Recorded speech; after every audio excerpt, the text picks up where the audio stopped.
Welcome to the MSDW podcast. I'm Jason Guppert, editor at msdynamicsworld.com. On this episode, I am speaking with Monica Hoyer, marketing director at emfluence, about what it takes for marketers to embrace new levels of sophistication in their digital marketing with a special focus on email marketing. This episode is sponsored by emfluence, and we begin by discussing a recent webcast hosted by MSDW featuring marketing strategist Jessica Best and Microsoft MVP Rick McCutcheon. That discussion on data-driven techniques for improving marketing relevance really speaks to some of the opportunities that Dynamics 365 customers have to make their customer and operational data a key element of their marketing engagement strategy. Data from the sales process and from other elements of a customer's interaction with the organization can play a part, and Monica and I discuss what it takes to integrate the right data into a marketing automation system and use behavioral data to drive campaigns. We also talk about where digital marketing fits into scenarios that are maybe not all online, both in the B2C and B2B worlds. All right. Well, Monica Hoyer, welcome to the podcast. Thanks for joining me today. Thank you for having me, Jason. I'm excited to talk about marketing data. Absolutely. Yeah. And yeah, for our listeners, if you haven't seen it yet, there was a great new presentation that we now have on demand on our site all about data that drives email marketing relevance and revenue. And it's a nice combination of kind of concepts and sort of different levels of sophistication, I guess I would say, and how it might relate to Dynamics 365 users' view of the world. What did you take, or what do you like about Jess's approach, Jess Best, who was the guest in that webcast?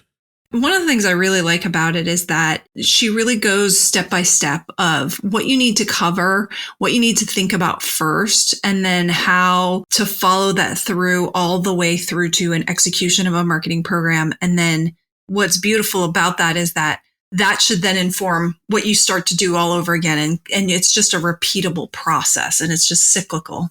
I agree with you, and also the idea of sort of the long view and the up close specific view kind of come together, I thought, or came together for me, and sort of hearing some of the way she approaches these kinds of challenges. One thing I wanted to get your take on was kind of the move from, because I think she started with this too, was the move from sort of basic email marketing to more sophisticated or maybe more holistic email marketing. Is that a step that you can relate to when you at emfluence work with your customers? Oh, definitely. Yeah. I mean, I think that, email marketing can be scary for some people who haven't done it. They're like, what am I going to do? How am I going to write? But, just having your customers just really want to hear from you.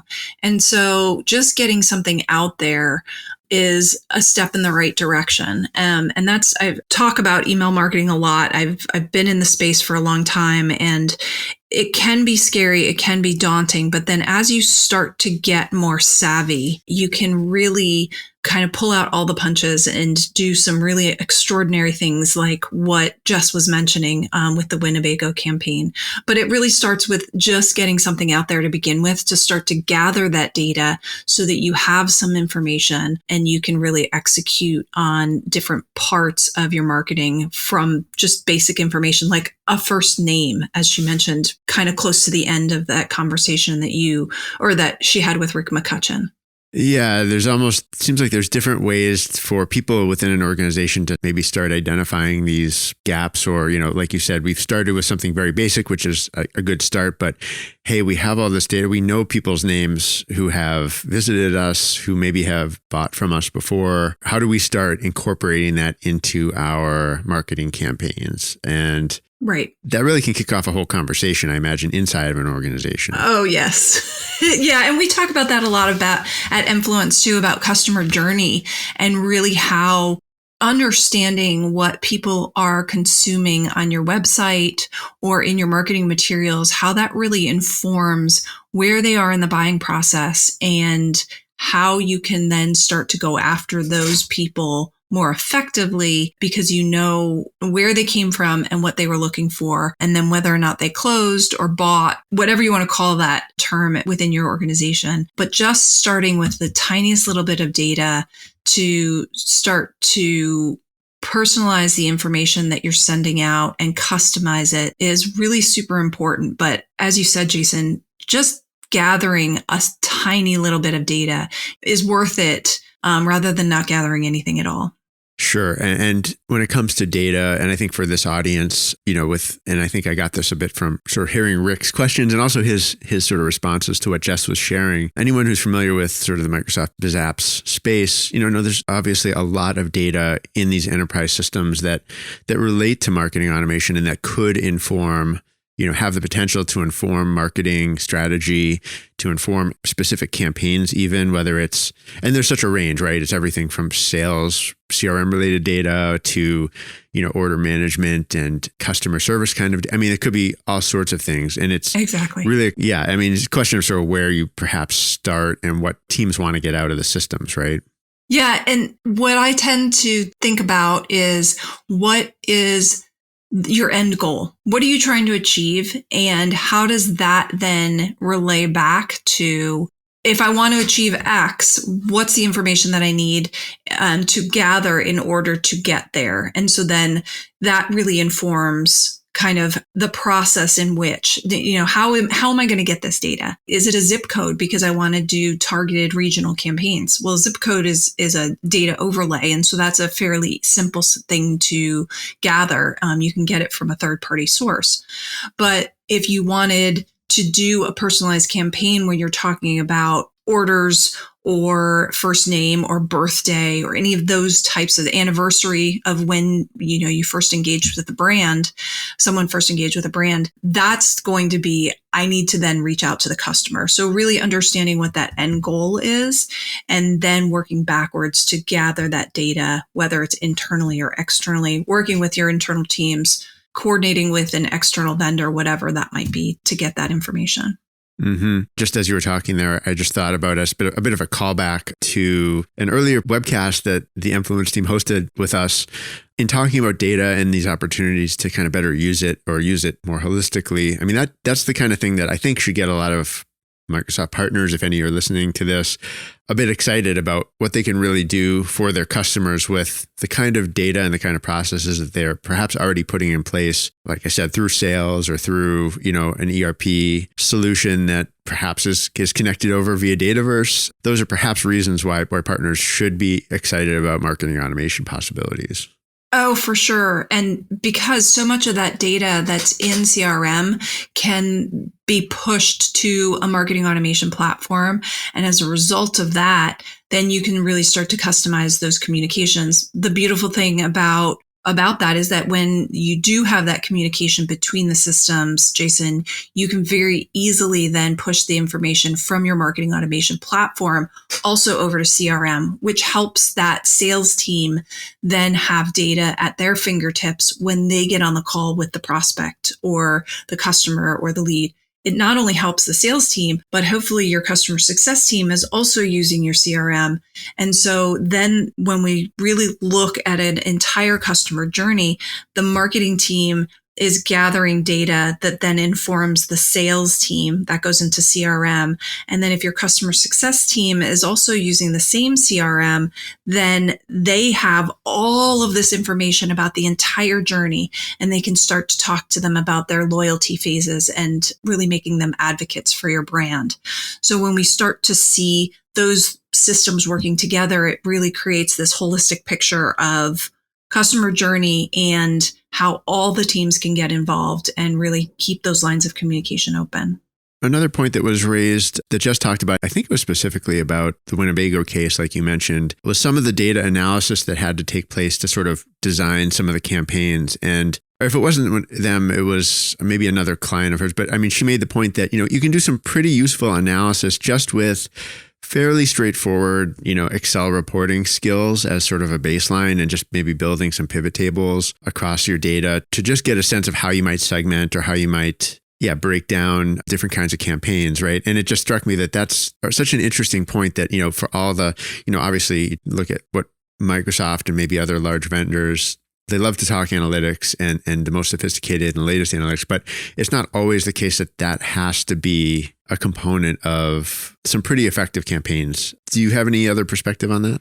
Yeah, it's very true.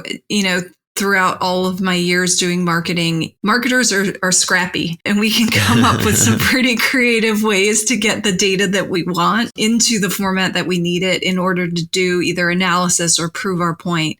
And so if you need to use a pivot table, use a pivot table. If your marketing automation platform allows you to get deep into your queries, which she also touched on during that webcast, then great, do it there. But I'm always a fan of taking the data out sometimes if you really need to dig deep and manipulating it so that I always have a fear of, oh, I'm going to click a button and something's going to break, right?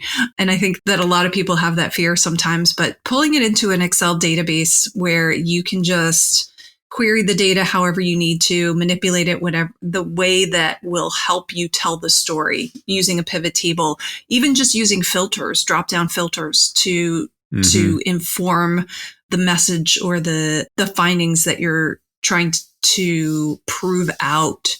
Whatever you need to do to get that message and to understand exactly what happened is marketers figure it out. They do lots of workarounds if they need to. That case that Jess and Rick discussed, Winnebago, I mean, one of the other interesting things to me about it was that it is a fairly, complex, how they measure success is fairly complex when you put it in the context of marketing and marketing automation systems, because primarily, I think, an offline sale, but an online sort of marketing effort for a big part of the sort of customer engagement. Now that they've sort of implemented real marketing automation and put some of these concepts to use. Is that how you would characterize it? Yeah, I would completely agree with that. They had to gather so much information. It seems that they had to gather so much information ahead of time. But at the end of the day, and she and I have talked about this, that she treated Winnebago like a B2B customer because the sale couldn't happen online. The sale, you have to talk to a salesperson. You have to sign a contract. There are things that happen. It's not just a click and buy. And so they treated the entire campaign as if it were a B2B campaign, when really it's, these are consumers. These aren't organizations and businesses that are buying their product. So we could have an entire conversation on what B2B versus B2C looks like, but it was very straightforward in that the sale happens offline, period, end of story. But all of the lead up to the sale can be offline and it can be online. So there's a mix there for sure.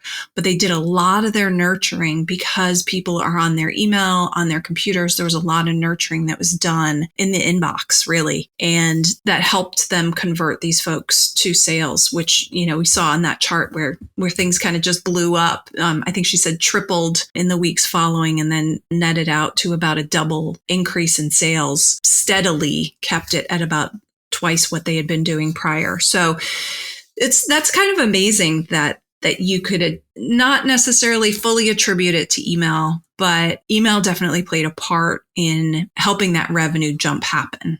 Right. I recall seeing that chart, and it was sort of, to me, I read it as, there was that really effective sort of boost in awareness, and then it actually sort of overall seemed to sort of keep a higher level of awareness after that. And I assume that would set the stage for better engagement beyond that. Exactly. Campaign. Yeah.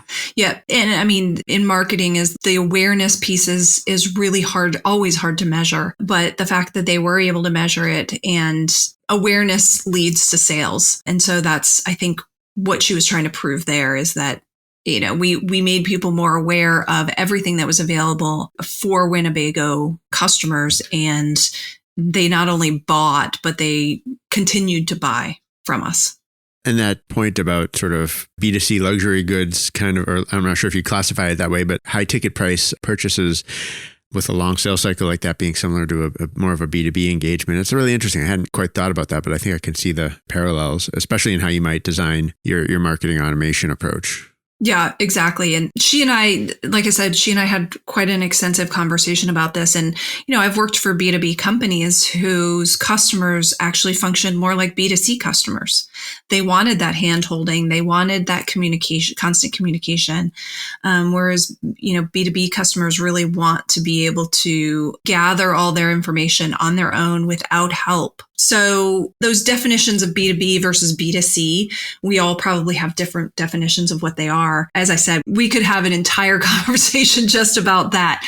But yeah, she really classified the function of these folks as functioning more like B2B than B2C because of the fact that it had to go offline, and there were contracts and things in place that needed to happen that wouldn't necessarily happen in a B2B space or B2C space. I'm sorry. Right. Yeah. Are there other elements of the technology from that scenario that you wanted to mention here that might have been, I mean, it was a pretty fast moving conversation, so maybe they didn't spend as much time on any particular details that are worth mentioning now? I think that she dove into and touched a little bit on our query builder and what that can do for you. And I think that, we talked about it a little bit in terms of what you can do if you take the data out of the system, whether it's your CRM or your email marketing platform or marketing automation platform. There is the beautiful thing about Emfluence is that there's so much that you can do just in the platform itself to really dive into and get to the root of what your customers are doing, who's consuming, who's at the point of sale. And so there's a lot of that can happen in the platform. And then you can build out these really custom audiences based on that information, which, not a lot of companies can say that you can do all of that very easily. And we've built our system to do that in a very intuitive and streamlined way.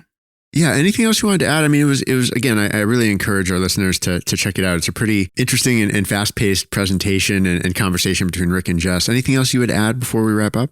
I don't think so. I agree with you. It was fast-paced, very interesting. Data is something that a lot of marketers like to talk about, or some marketers like to talk about. We're moving more towards very data-centric marketing departments. And yeah, I can talk about data all day long. Jess and I can geek out on it a lot. So anytime you see us online or anything, feel free to reach out if you want to geek out on data information.